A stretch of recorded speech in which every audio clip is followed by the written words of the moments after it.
Según el Evangelio de San Mateo, presentaron a Jesús un endemoniado mudo. Sacó el demonio y el mudo habló. La gente decía: nunca se ha visto en Israel cosa igual. Los fariseos decían: este saca demonios con el poder del jefe de los demonios. Jesús recorría las ciudades e enseñando en las sinagogas, anunciando el evangelio del reino, curando las enfermedades y dolencias. Al ver a la gente se compadecía porque estaban extenuadas como ovejas que no tienen pastor. Evangelio según San Mateo, capítulo 9, versos 32 al 38. Curar, sanar, tener compasión son actitudes misericordiosas, benevolentes en Jesús de Nazaret. Notas amables a la palabra de Dios, martes 7 de julio, año 2020.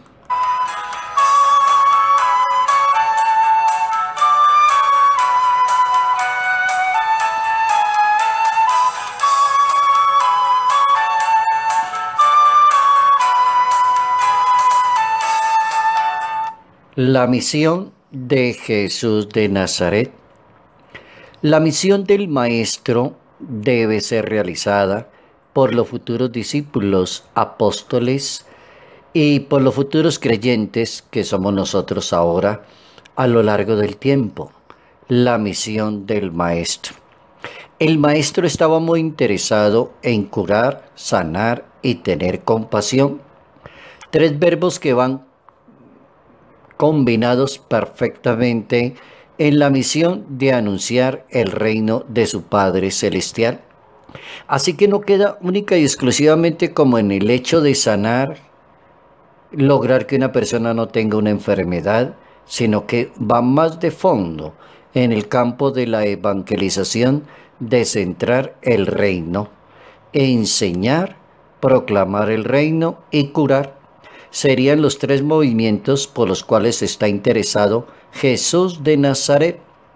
Enseñar a la comunidad, y la enseñanza se da a través de la caridad y de la misericordia. Proclamar el reino para que entiendan que Dios quiere la salvación de las personas, la sanación. Dios no quiere que nadie se pierda, y ese es el interés de Dios. Curar, que es lo que los textos bíblicos van a presentar, de curar un endemoniado, curar un enfermo, curar una hemorroísa, curar un ciego, curar un sordo, curar, curar, curar. Van los tres verbos seguiditos en la evangelización: enseñar, proclamar el reino y curar. Uno se podría preguntar: ¿y por qué tanta intención del Maestro en que el reino de Dios se conozca en esa línea? Que lo conozca la sociedad cuando Él comenzó a predicarlo en su momento. Porque habían problemas graves como los han habido a la historia de cualquier sociedad. Hoy en día tenemos racismo, tenemos el descartar personas, tenemos cantidad de feminicidio, tenemos cantidad de abusos en la sociedad.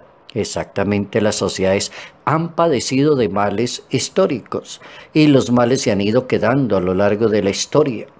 Y un mal que padecía la sociedad en el momento en que Jesús predicó el reino de su Padre Celestial es el abandono espiritual y material en que estaba la gente. Abandono espiritual y material. Habían cantidad de leyes y hasta un catecismo que configuraba una cantidad de actitudes en contra de la caridad y la misericordia para con la otra persona. Por ejemplo, decir que una persona es impura porque tiene una enfermedad, porque tiene esto, porque tiene aquello. Descartar a una persona porque padece una lepra. Eso es una actitud poco amigable y poco cariñosa, poco caritativa con la otra persona. Abandono espiritual y abandono material.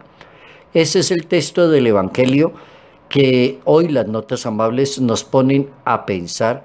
¿Por qué la gente decía admirada: nunca hemos visto en Israel cosa igual? Nunca hemos visto una persona que predica una religión, que hable de religión, que hable de Dios y que tenga un corazón tan grande, que contemple el dolor humano, que no descarte a nadie, que no discrimine a las personas, que no sea humillativo, que no sea un criticón ni un justiciero de los demás. Nunca lo han visto. Admirados. Qué Señor tan maravilloso. Se llama Jesús de Nazaret, tiene el poder de perdonar y tiene el poder de sanar, enseñar, proclamar el reino y curar.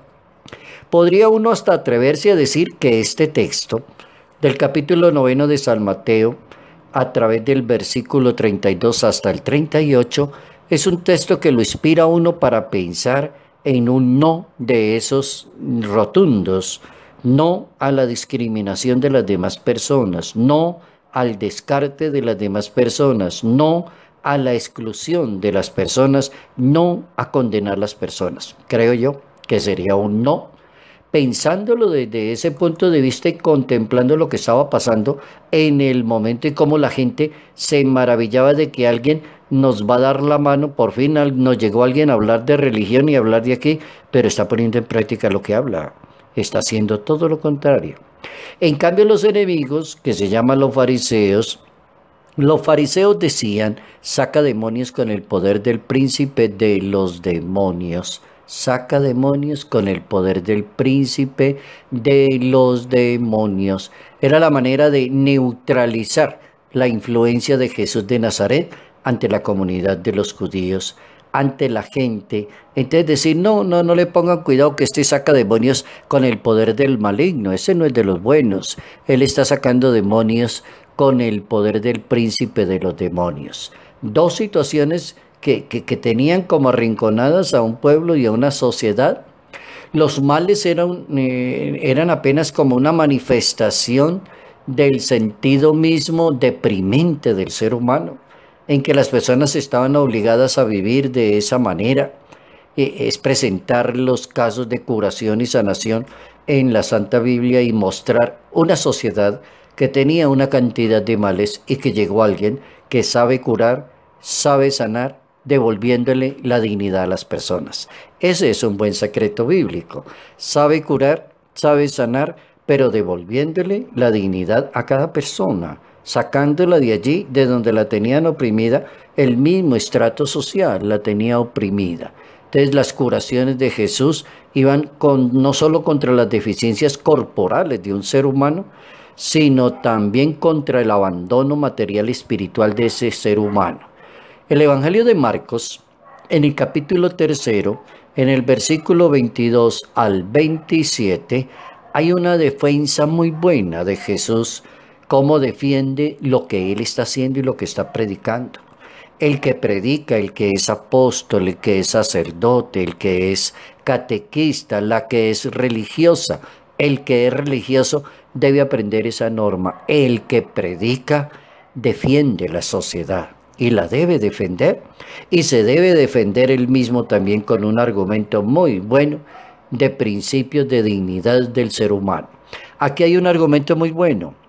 Capítulo 3 del Evangelio según San Marcos, versos 22 al 27. Defensa de Jesús de Nazaret.